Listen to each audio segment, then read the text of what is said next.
Em nome do Pai, do Filho e do Espírito Santo. Amém. Proclamação do Evangelho de Jesus Cristo segundo Marcos. Naquele tempo, Jesus se retirou para a beira do mar, junto com seus discípulos. Muita gente da Galiléia o seguia, e também muita gente da Judéia, de Jerusalém, da Idumeia, do outro lado do Jordão, dos territórios de Tiro e Sidônia. Foi até Jesus porque tinham ouvido falar de tudo o que ele fazia. Então Jesus pediu aos discípulos que lhe providenciassem uma barca por causa da multidão, para que não o comprimisse. Com efeito, Jesus tinha curado muitas pessoas, e todos os que sofriam de algum mal jogavam-se sobre ele para tocá-lo. Vendo Jesus, os espíritos maus caíam aos seus pés, gritando: Tu és o Filho de Deus. Mas Jesus ordenava severamente para não dizerem quem ele era. Palavra da salvação. No Evangelho de hoje, nós contemplamos as 3 missões de Jesus Cristo.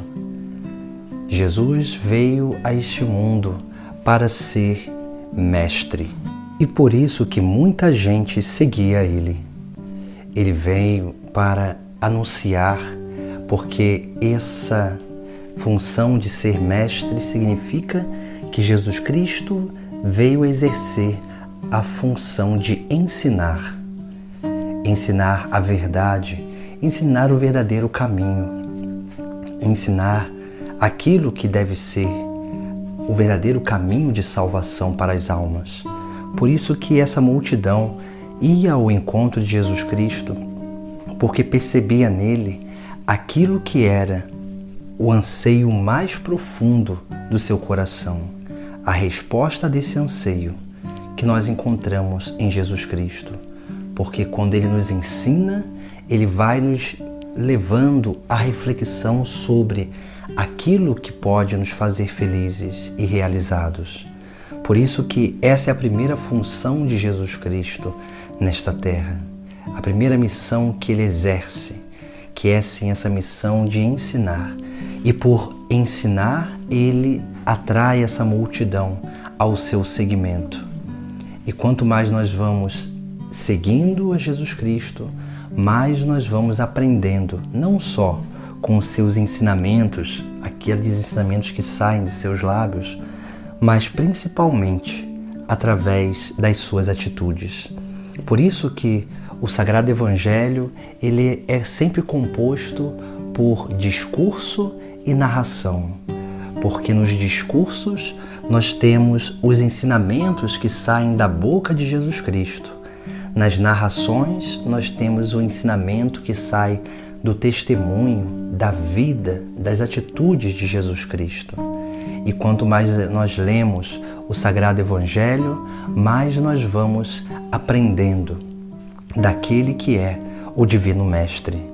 Depois, a segunda missão que Jesus Cristo veio realizar nesta terra é a cura, porque ele veio curar-nos das doenças espirituais, aquelas doenças que vão cada vez mais nos impedindo de dar verdadeiros passos e passos concretos no caminho de Deus.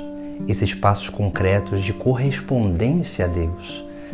Porque todos nós temos essas doenças espirituais no nosso interior e podemos elencar algumas dessas doenças.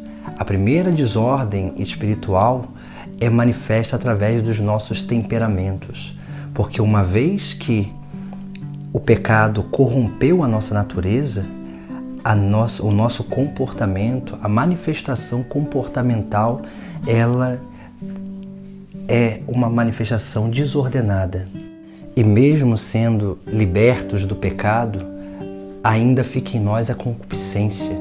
Essas pequenas desordens na nossa natureza que nós precisamos aprender a lidar com elas e a vencê-las, para que elas não nos arrastem para a volta da vida velha, para que elas não nos arrastem novamente para o pecado.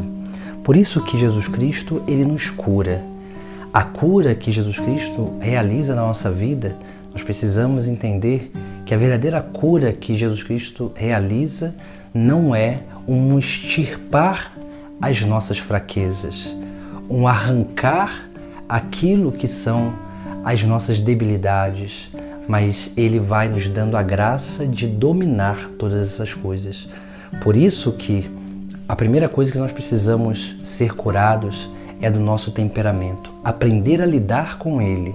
Depois é percebendo o nosso defeito dominante, se é desejo de prazer, de ter ou de poder. E depois aquilo que são as manifestações mais latentes, que são os pecados capitais. Quais desses pecados capitais, dessas doenças espirituais, elas nos assolam? Porque somente quando nós conhecemos e reconhecemos, aceitamos essas debilidades, que nós nos abrimos para que Jesus Cristo venha nos curar.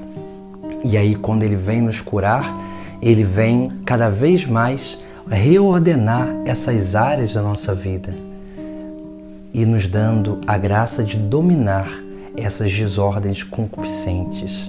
Por isso que, quando nós adentramos no caminho de seguimento, vamos aprendendo com Jesus Cristo, consequentemente, esse ensinamento que vem através das suas palavras e da sua vida nos leva a uma cura dessas debilidades do nosso interior.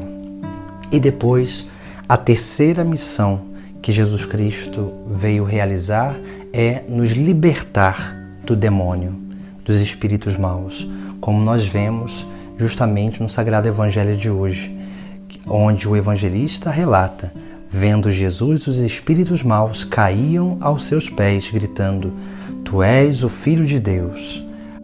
Mas Jesus ordenava severamente para não dizerem quem ele era.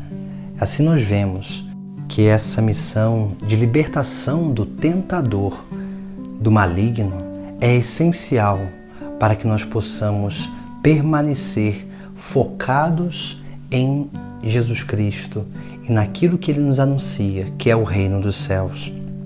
Porque o inimigo de Deus, o maligno, ele unicamente vem ao nosso encontro para nos tirar o foco, nos dispersar da meta final. E quando nós somos dispersados da meta final, nós perdemos aquilo que realmente é a essência do nosso chamado, da nossa vocação, aquilo que nós aprendemos no discipulado e aquilo que nós fomos curados nesse caminhar com Cristo. Por isso, e quanto mais nós vamos adentrando no seguimento de Jesus Cristo, essas três missões de Jesus são realizadas na nossa própria vida, onde Ele se torna o nosso mestre e nós, esses discípulos que aprendem dele. Depois nós somos no caminho de seguimento dele, nós somos curados e libertos das amarras do demônio, que são os vícios que muitas vezes nós temos dificuldade de nos libertar, mas é Jesus Cristo que pode realizar essa grande missão na nossa vida. Então busquemos cada vez mais ir ao encontro de Jesus Cristo e permitir com que Ele realize essas três obras missionárias, essas três funções messiânicas na nossa vida, para que assim nós possamos continuar sendo instrumentos de salvação para a salvação da humanidade. Em nome do Pai, do Filho e do Espírito Santo. Amém.